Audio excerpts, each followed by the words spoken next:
le 30 novembre 2015, soit quelques jours après les effroyables attaques du 13 novembre qui ont frappé la capitale française et ses alentours, le gouvernement décidait que tout enfant dont un parent a été victime d'un acte terroriste peut réclamer le statut de pupille de la nation.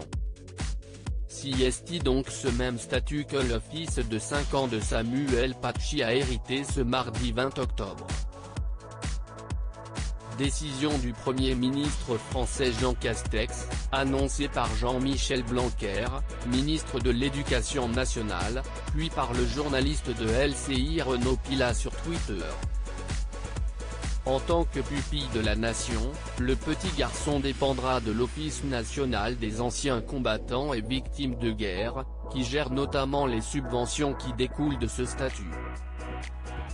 Le fils de Samuel Paty, assassiné ce vendredi 16 octobre à Conflans-Sainte-Honorine dans le département des Yvelines, bénéficiera donc d'une aide morale et matérielle de l'État pour son éducation et son bien-être, comme l'indique le site du gouvernement.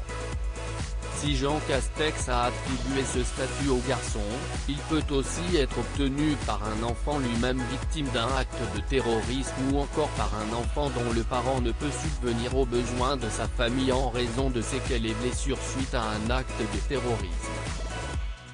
L'obtention de ce statut implique un jugement d'adoption par la nation rendu par le tribunal de grande instance du domicile du requérant. Un geste fort pour un enfant qui sera suivi par le deuil de son papa. Un parent d'élève dans le viseur de la justice à 47 ans, Samuel Paty était un professeur d'histoire-géographie du collège du Bois de l'Aune, passionné par son métier. Son entrain n'est pas passé inaperçu auprès de ses élèves qui, eux, gardent de tendres souvenirs de cet instituteur investi.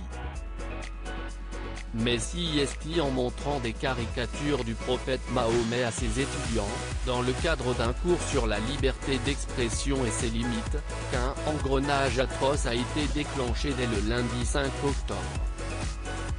Un parent d'élève, nommé Brahim C., a lancé une fatwa contre l'instituteur sur les réseaux sociaux. Tout s'est joué en quelques jours.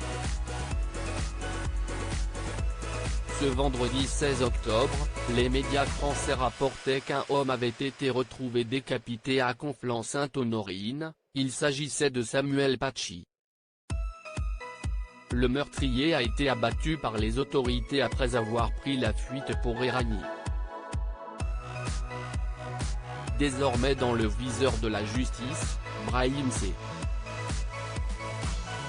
qui se présente comme aide à domicile et aide pour personnes handicapées via son association religieuse et caritative baptisée Aide-moi, aurait échangé avec l'assaillant.